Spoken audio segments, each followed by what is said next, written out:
"Daddy, why is your name in that old lady's book?" Ava Bennett's voice was small, but it cut through the rain harder than thunder. "Before we go any further, tell me where in the world you're watching this video from, and what time it is where you are right now. Because somewhere, maybe in a city that never sleeps or a quiet town where the porch lights are already glowing, someone knows what it feels like to be overlooked." Marcus Bennett knew that feeling well. He was standing outside the back entrance of a high-end restaurant in Buckhead, Atlanta, with rain dripping from the brim of his worn baseball cap, one hand holding his 8-year-old daughter's fingers, the other clutching a paper bag with 2 leftover biscuits he had saved from dinner. It was supposed to be a simple night. Not fancy, not memorable. Just a small meal for Ava on the anniversary of her mother's birthday. A night when Marcus tried his best to turn grief into something gentle. He had spent the whole day repairing faulty wiring in an old apartment building off Memorial Drive, crawling through tight spaces, scraping his knuckles, and breathing in dust for less money than the job was worth. But he had promised Ava they would do something special for Naomi, and Marcus Bennett kept promises, especially the ones made to his little girl. They were nearly at the curb when they heard the restaurant door open behind them. An elderly woman stepped out into the rain without an umbrella. She was thin, maybe in her late 70s, wearing a beige coat that looked too light for the weather. A young hostess stood in the doorway with that polished, uncomfortable smile people use when they are trying to remove someone without calling it removal. "Ma'am, I'm sorry, but you can't wait inside unless someone confirms your reservation," the hostess said. The old woman blinked as if the words had to travel a long way before reaching her. In her arms, she held a brown leather diary, pressed tightly against her chest. "My daughter was supposed to come," she whispered. "She always comes when I write it down." A man in a dark suit brushed past her, annoyed that she was blocking the entrance. His shoulder bumped the diary. It slipped from her hands and landed open in a shallow puddle near the curb. Ava pulled away from Marcus before he could stop her. She bent down, picked up the soaked book, and froze. Marcus stepped closer. "Ava, baby, don't read someone else's." Then he saw it. On the rain-blurred page, written in careful blue ink, were 4 words that made the night suddenly feel colder. Marcus Bennett must know. His name. Not a similar name. Not a mistake his mind could dismiss. His full name, written in the private diary of a woman he had never seen before. Marcus looked from the page to the old woman. She was staring at him now, her eyes clouded with age and confusion, but beneath that confusion was recognition. Not fear. Not surprise. Recognition. Ava held the diary carefully, like it might break if she breathed too hard. "Daddy," she whispered again, "how does she know you?" Marcus did not answer. He could fix broken wires, quiet a crying child, stretch $40 through a week, and stand tall under the kind of looks that made other men shrink. But in that moment, outside a restaurant that did not want any of them standing there, Marcus Bennett had no answer at all. Marcus reached for the diary, but he did not take it from Ava's hands right away. The old woman was still standing in the rain, trembling beneath the restaurant awning while people stepped around her as if kindness would cost them too much. "Ma'am," Marcus said softly, keeping his voice low for Ava's sake. "Are you all right?" The woman looked at him for a long moment. Her eyes moved across his face, searching through years that seemed to rise and disappear behind them. "You have her eyes," she whispered. Marcus felt something tighten in his chest. Whose eyes? The woman blinked, and just like that, whatever door had opened inside her seemed to close again. She looked down at her wet shoes, confused by the rain, the sidewalk, the noise of traffic sliding along Peachtree Road. "I was supposed to meet my daughter," she said. "Claire does not like to be kept waiting." The hostess shifted behind her, uncomfortable now that Marcus had stopped. "Sir, we really cannot have this situation at the entrance," she said, polite enough for witnesses, cold enough for the truth. Marcus looked at her, then at the old woman's thin hands, then at Ava, who was still holding the diary against her coat to protect it from the rain. He had $6 left after dinner. His truck had a quarter tank of gas. His work boots were still damp from the job site. Every practical part of him said he had done enough by picking up the diary. But Marcus had spent 8 years teaching Ava that people were not problems to walk around. He could not betray that lesson now just because the night had become inconvenient. "We are going to get you warm," he told the woman. The hostess gave a relieved little smile. as if Marcus had agreed to remove something unsightly from the restaurant's view. That smile told him more than her words ever could. Marcus gently took the diary from Ava, closed it without reading another line, and handed it back to the old woman. "Can you tell me your name?" "Eleanor," she said after a pause. "Eleanor Whitmore." A man waiting near the valet stand turned his head at the name, then looked away quickly, as if recognizing it required a responsibility he did not want. Marcus noticed, but said nothing. He had learned that silence often revealed more than questions. He guided Eleanor toward a small diner half a block away, the kind with fogged windows, cracked red booths, and coffee that tasted like it had been made by someone who had seen everything and judged very little. Ava walked on Eleanor's other side, holding the woman's sleeve so she would not slip. Inside, warm air wrapped around them. The waitress glanced up from behind the counter, took in Marcus's wet jacket, Ava's worried face, and Eleanor's shaking hands. "Booth by the heater is open," she said. Marcus nodded with quiet gratitude.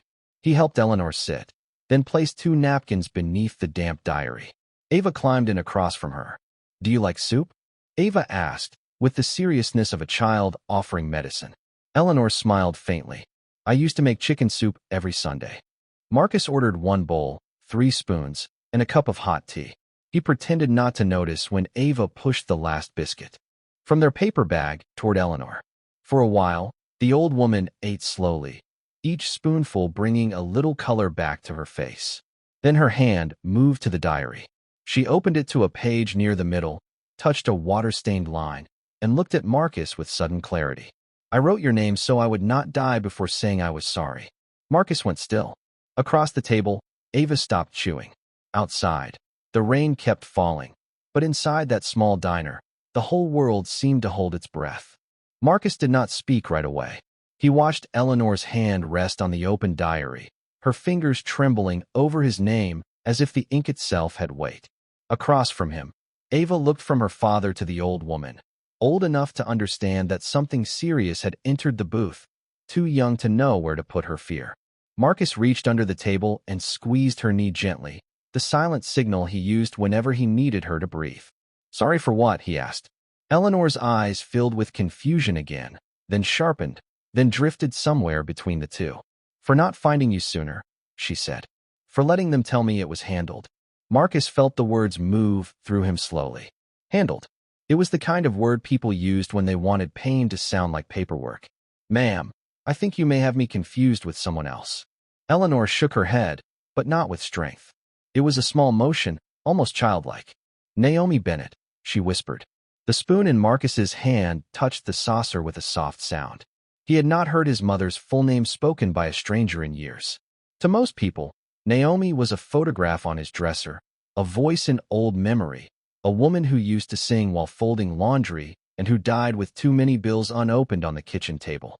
To Marcus, she was the first person who taught him that dignity was something nobody could give you and nobody had the right to take. "How do you know my mother?" he asked. Eleanor looked down at the diary as though the answer might climb out of the page. "She worked nights," she said. "Blue uniform. White shoes. She carried peppermints in her pocket for the children." Marcus closed his eyes once. That detail was too small to be guessed. His mother had always carried peppermints. Even when there was not enough money for anything extra, she kept a little roll of them in her purse, saying sweetness mattered most when life had forgotten it. Ava leaned forward. "My grandma Naomi?" Marcus opened his eyes and gave her a careful look. "Yes, baby." Eleanor smiled at Ava, but tears slipped down the soft lines of her face. "She was kind to me when I did not deserve kindness." The waitress came by with more hot water for the tea, noticed the silence, and left without asking. Marcus appreciated that. Some moments did not need strangers stepping into them. He wanted to demand answers. He wanted to ask why a rich woman from a world of glass offices and private drivers had his mother's name buried in a diary. But anger would only frighten Ava, and Marcus had spent too much of his life refusing to let other people's wrongs decide what kind of man his daughter saw. So he kept his voice even. "Mrs. Whitmore, is there someone I can call for you?" Eleanor's face tightened at the last name, as if it belonged to a life she no longer trusted. "Not Victor," she said quickly. "He hides things." Marcus caught that. "Who is Victor?" Eleanor looked toward the window, where the rain turned passing headlights into long streaks of gold. He says Claire is too busy. He says old women remember things wrong. But I remember the fire alarm. I remember the missing file. I remember Naomi crying in the hallway. Marcus sat very still. Ava slid her small hand into his. Eleanor turned another page. Inside was a dried magnolia petal pressed flat and brown with age. Beneath it, written in the same careful blue ink, were the words, "Tell Marcus before Claire signs." Before Claire signs what? Marcus asked. Eleanor's lips parted, but no answer came. Her gaze went past him toward the diner door. A Blacktown car had pulled up outside. A tall woman in a gray business coat stepped into the rain, followed by a man holding an umbrella over her head. The woman's face was controlled, elegant, and cold with worry. Eleanor whispered, "My daughter." Marcus looked through the glass and knew, before she even opened the door, that the night was about to turn against him. Claire Whitmore entered the diner as if she was used to rooms making space for her. The rain had darkened the shoulders of her gray coat, but not a single strand of her hair seemed out of place. Behind her came the man with the umbrella, narrow-faced and neatly dressed, his eyes moving over the room before landing on Marcus with the practiced suspicion of someone who had already decided what he wanted to see. Eleanor's fingers closed around the diary. "Claire," she said, and for one brief second, her voice sounded like a mother instead of a frightened old woman. Claire crossed the room quickly, but when she reached the booth, her attention went first to Marcus, then to Ava, then to the bowl of soup between them. "Mother, are you hurt?" she asked. Eleanor shook her head. "He helped me." Claire did not look comforted. "I can see that." The man beside her leaned closer and spoke quietly, though not quietly enough. "This is the man from the security image." Marcus kept his hands visible on the table. He had learned a long time ago that when people came into a room expecting guilt, even an ordinary movement could become part of their story. Ava slid closer to him, her shoulder touching his arm. Claire noticed the gesture, and something like hesitation moved across her face before it disappeared. "I am Claire Whitmore," she said. "And you are?"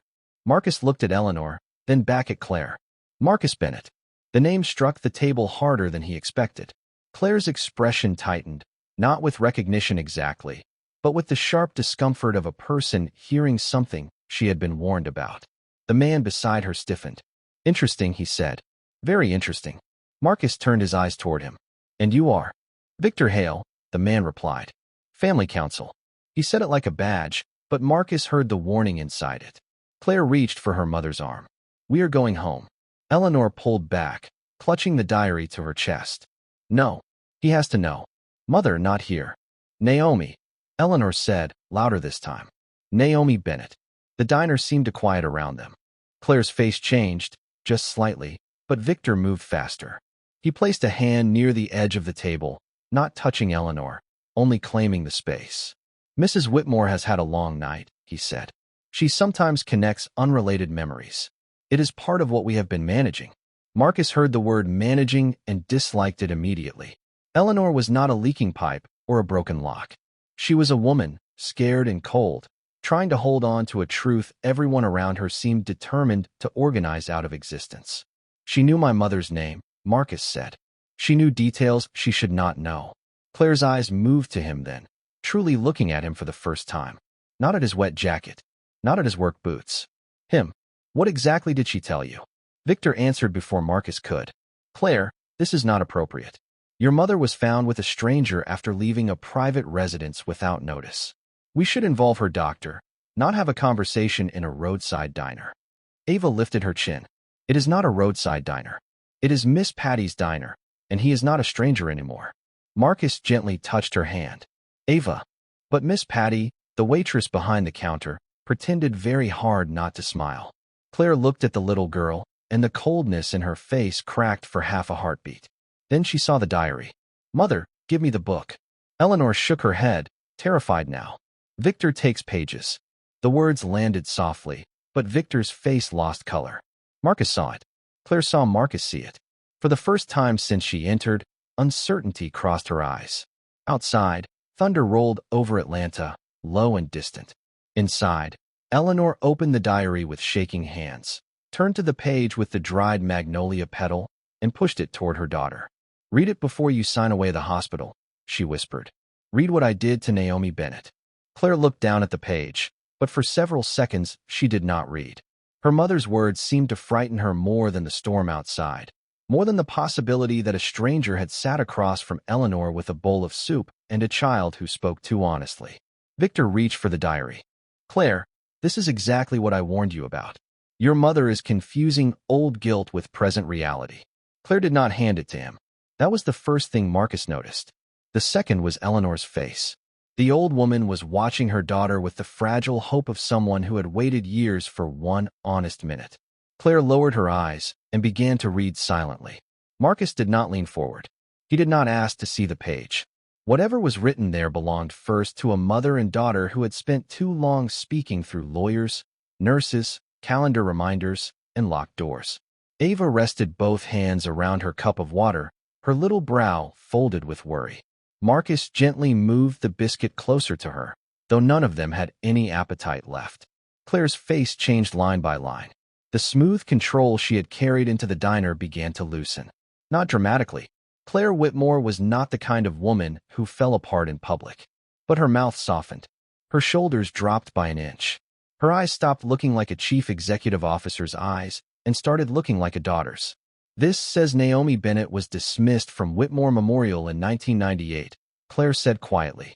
It says she was accused of mishandling medication records. Marcus felt Ava's hand tighten around his sleeve. He had been 11 years old when his mother lost that job. Old enough to remember the cardboard boxes on the kitchen floor. Old enough to remember her sitting at the table in her white nursing shoes, staring at a letter she would not let him read. Young enough to believe, for a while, that adults who made decisions must have known what they were doing. My mother said it was a misunderstanding, Marcus said. His voice was steady, but the old pain had found the room. Nobody believed her. Eleanor closed her eyes. I signed the termination. Claire looked at her. You? I was chair of the hospital board then, Eleanor whispered. Victor brought me the file. He said there was no doubt. He said if I delayed, donors would pull funding from the children's wing. Victor exhaled sharply. That is not an accurate recollection. Eleanor ignored him. Naomi begged me to look closer. She said the dates were wrong. She said she had been covering another nurse's shift that night. Marcus looked at the rain running down the window. He remembered his mother leaving before sunrise, returning after dark, still finding a way to smile when he asked whether they would be all right. She had never told him much about what happened.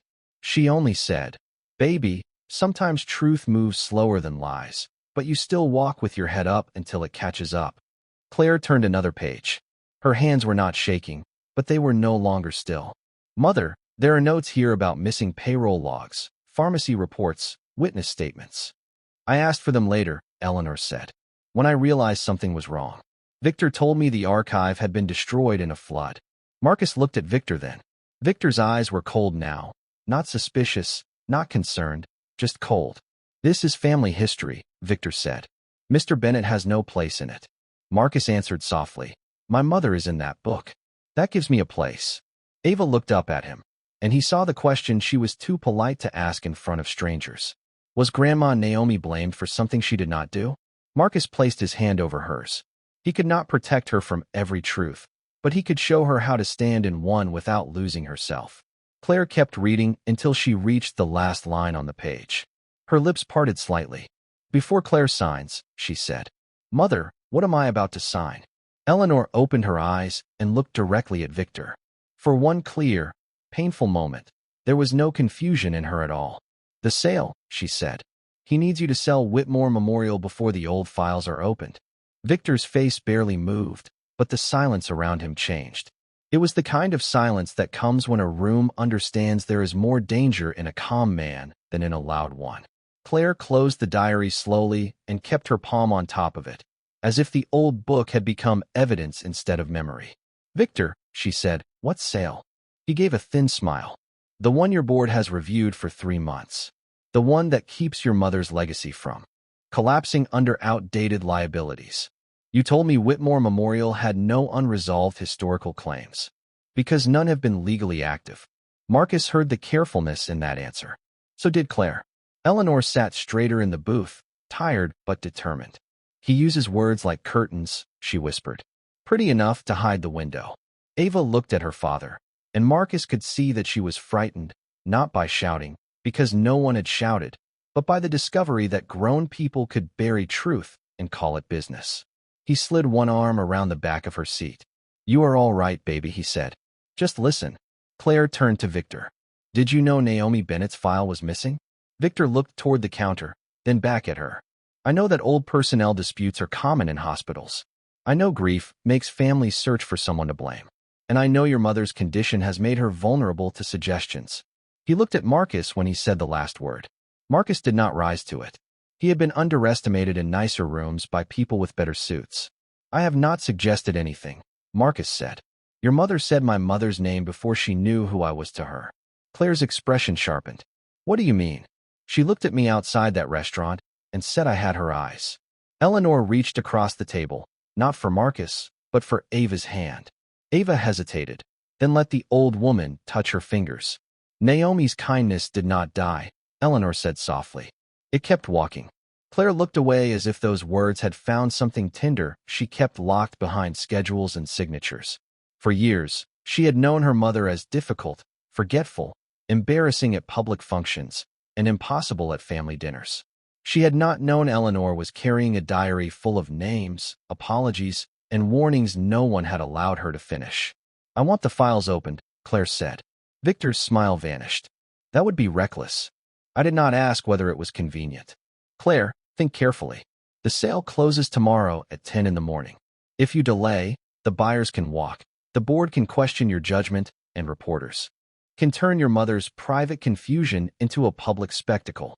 That landed. Marcus saw it land because Claire's jaw tightened. Victor knew her fear. Not poverty, not scandal for herself. Her fear was losing control in front of the kind of people who waited for powerful women to make one mistake. Then Eleanor pushed the diary closer to Claire and tapped the dried magnolia petal. "There is a key," she said. "Little brass key. Magnolia box." Victor's eyes flickered. Claire caught it. "Where is the box?" Eleanor's clarity began to fade again.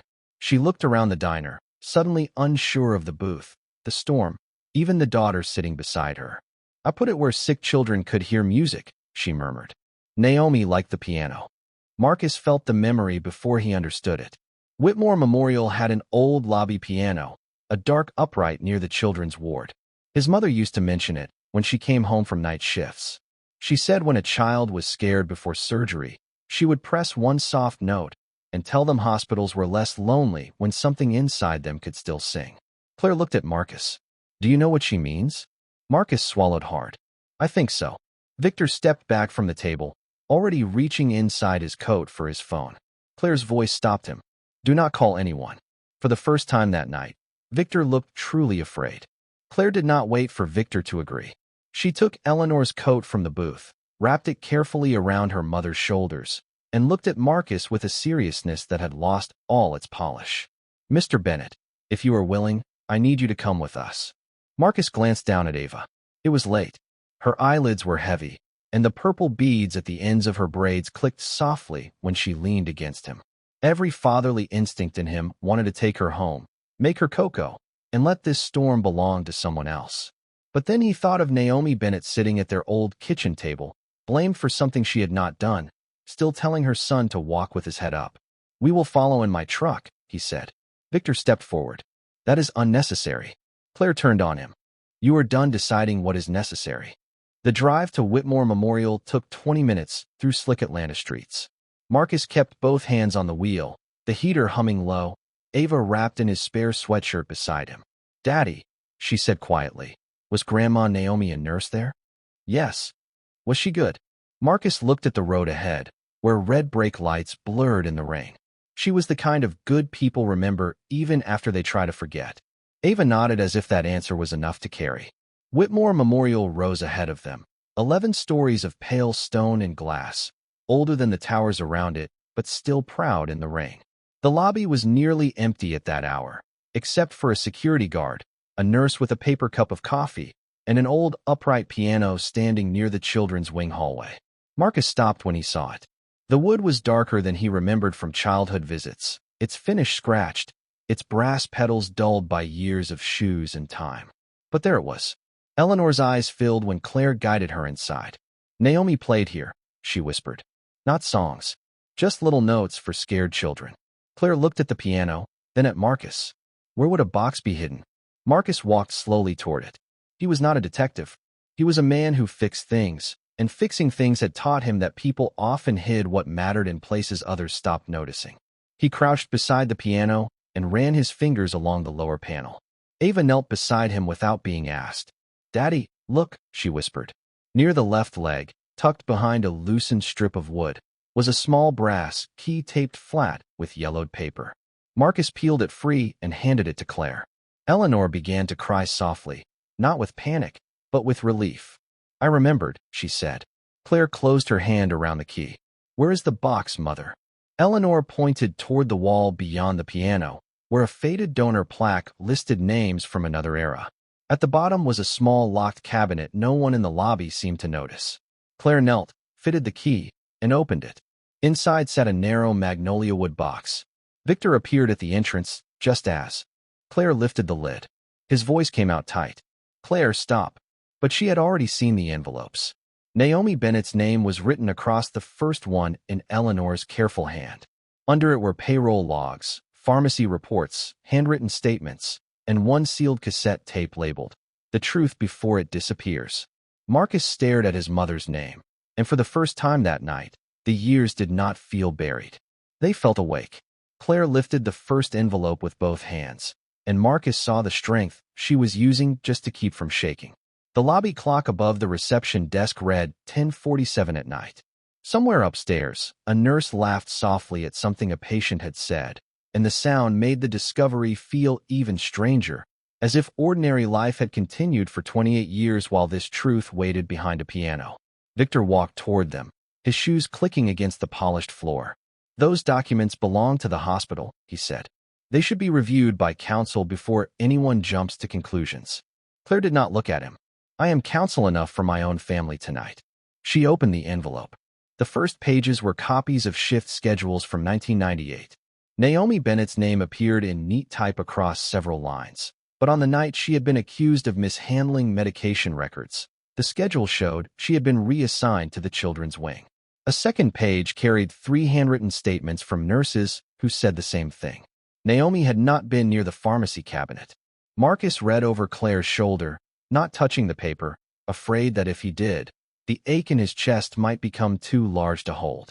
Ava stood close against his side, silent now, old enough to know this was about her grandmother, young enough to still believe the truth should have been easy to find. Claire opened the next envelope and found a letter from Eleanor to Naomi, never mailed. Her voice softened as she read it aloud. Mrs. Bennett, I failed you because I trusted a clean file more than a desperate woman's eyes. I told myself the board needed speed, the hospital needed donors, and one nurse's pain was the price of protecting many. I was wrong. Eleanor covered her mouth with one trembling hand. I wrote it, she whispered. Victor said sending it would destroy everything. Victor's face hardened. I protected this institution from emotional decisions. You protected yourself, Claire said. She opened the pharmacy report. Stapled behind it was a memo with Victor's initials authorizing the removal of 2 witness statements from the personnel file before the board review. Claire's breath caught. There was no courtroom, no judge, no crowd demanding an answer, but the lobby felt like a place where judgment had finally arrived. Victor tried one last time to take control. Claire, listen to me. If you expose this now, the sale collapses. Whitmore Memorial becomes a liability.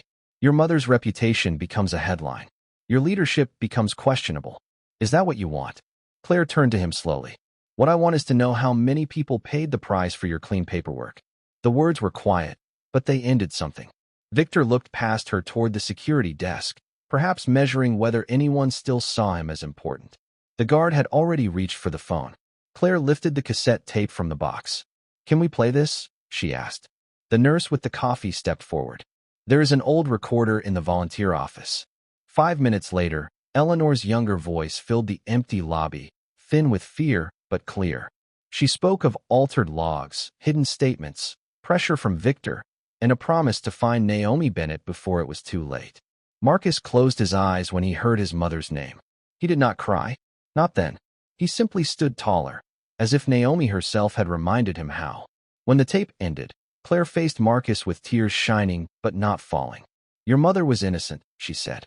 Marcus looked at the piano, then at Ava. I know, he answered.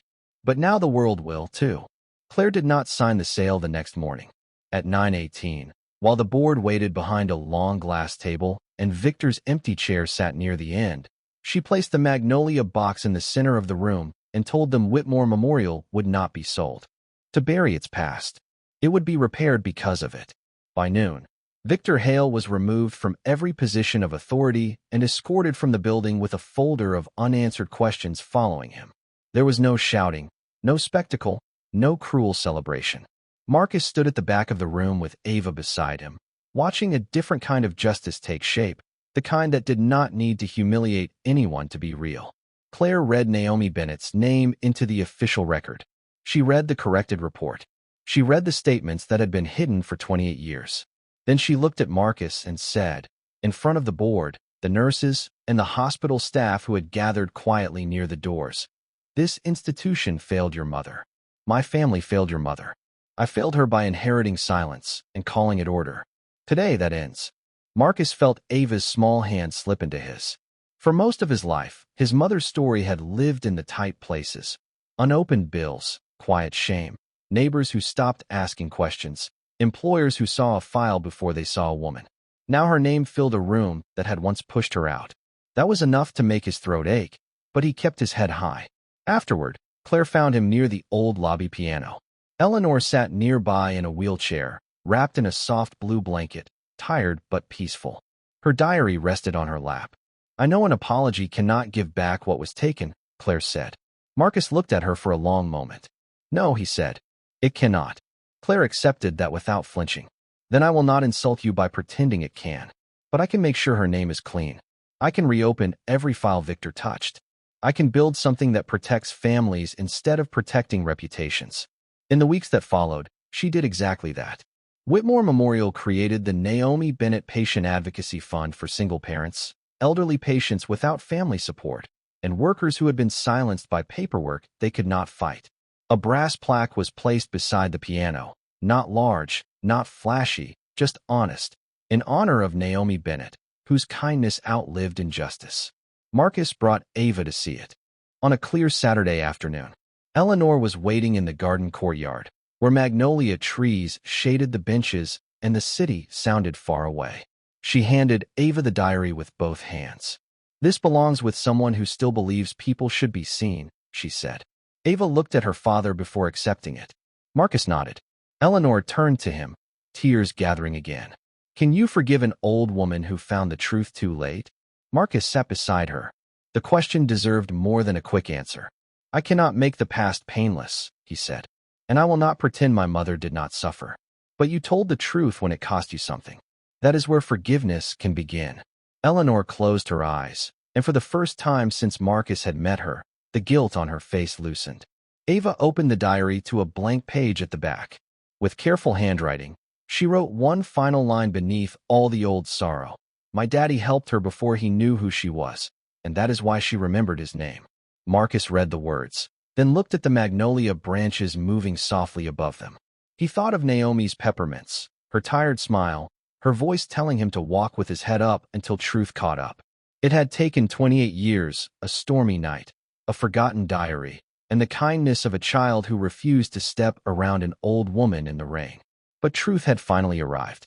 Marcus placed his arm around Ava's shoulders, and together they walked out of the hospital garden, not richer in the way people count money, but restored in the way only dignity can make a family whole.